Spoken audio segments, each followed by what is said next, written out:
7. Mana, conceit. Haughtiness is called mana, conceit. Those who possess mana tend to be haughty and mean, turning their nose up at others. When they excel others on status, wealth, knowledge, health, etc., they think highly of themselves and look down upon others.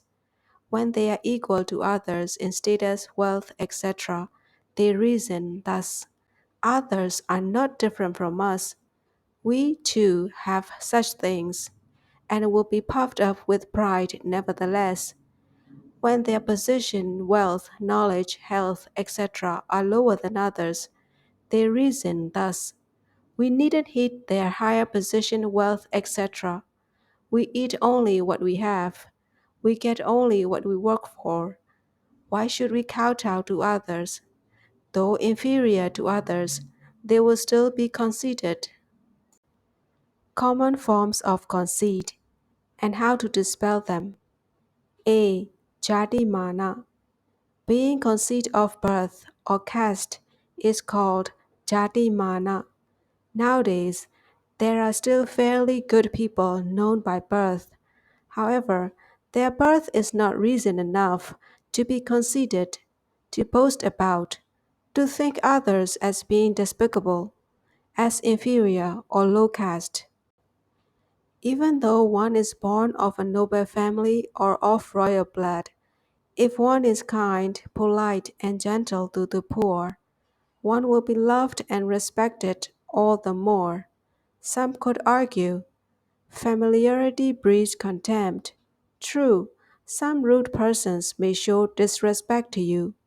If so, it is their own fault, and they will encounter unpleasant consequences. Thus, you should be considerate and be careful not to be conceited of your birth.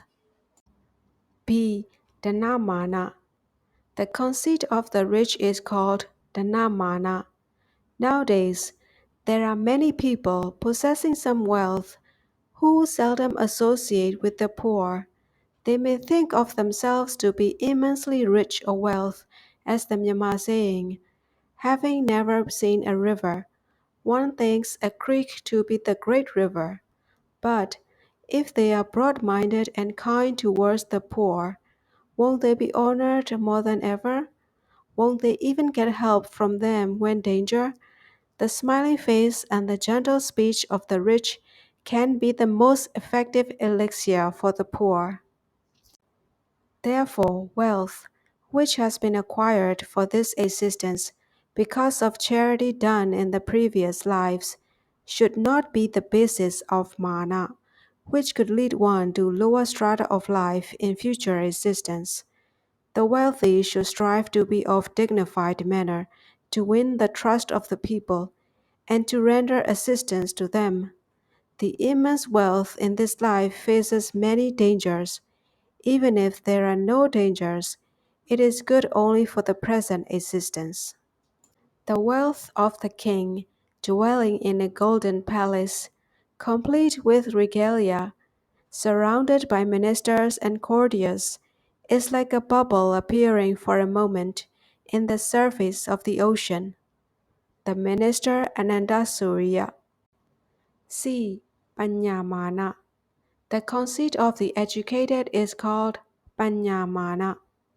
Knowledge is an asset, meant to teach people what is proper and what is not, and how to be civilized in cultural and social relations. However, it is a great shame to be conceited because of one's education and academic qualifications. Education is something learned from others and not an extraordinary achievement. Anyone can acquire formal education given the chance to learn from a good teacher. When we come across illiterate and very dull persons, we should not be conceited and proud and look down upon them. We should instead be kind to them and teach them what you can.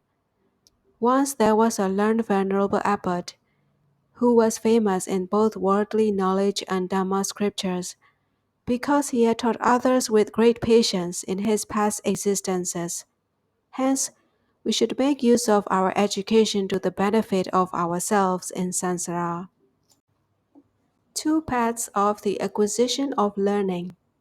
Since vocational training is meant for livelihood, it needs no further explanation. However, for bhikkhus who are studying the Pali Canon, there are two paths to follow. A. The lower path.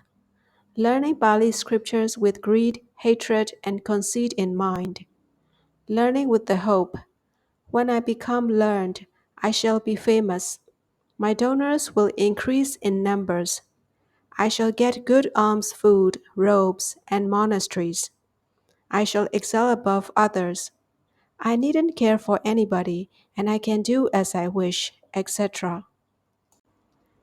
Having finished his education, he follows the set path of acquiring gains and fame, and of flaunting his learning with conceit. Such learning of Pali scriptures to pursue gains and to boast is evil and will lead one to the woeful abodes. This is indeed the lower path. One lad better pass the time snoozing rather than learn with wicked intention, said the scriptures. B. Higher path. A bhikkhu learns Pali scriptures with the hope, if I have digested the Pali scriptures, I shall truly understand the Dhamma and I shall teach others.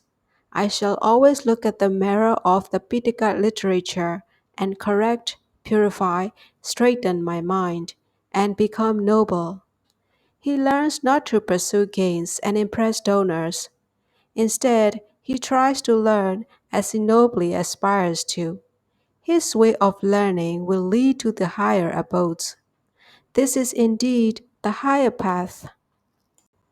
Some bhikkhus learn the scriptures with the intention to pass prescribed examinations to gain academic fame, but they will change their mean objectives and become noble-minded when they actually become learned. Just as water in a half-filled jar laps about, but is stable when it is full to the brim. Just so, when they get adequate learning, they will follow the higher path.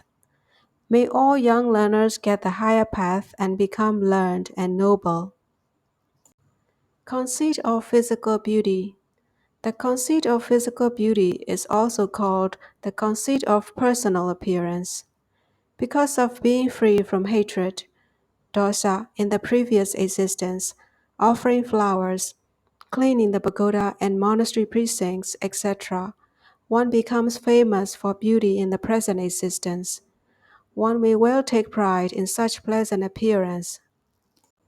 However, on reflecting one's past, recalling how one had been free from hatred, and had been virtuous donors of water, flowers, etc., one should not feel conceited in this life. One should try to cultivate good thought and be gentle and virtuous. Note: the virtuous who had attained Nibbana could have taken pride in themselves, and their conceit could have risen sky high if they had wished to. Some had been of royal blood. In the realm of wisdom, a bodhisattva, the wise Mahasata, was world famous. Among women, there were the virtuous and beautiful, such as Oplawana, Khema, Yasodhara, who were of high birth, of great wealth and knowledge, and also of great beauty and charm. Such men and women were not conceited for their wisdom, caste, virtue, or beauty. On the other hand, people of inferior status are conceited for their caste, knowledge, petty wealth, and common beauty, as in the Myanmar saying, "In a grove of scrubs, the castor oil plant reigns. It is indeed a great shame." One who is conceited, one with vain pride, one who is haughty, will be hated by others, and having lived in vain, will be reborn in the lower woeful abodes in successive existences.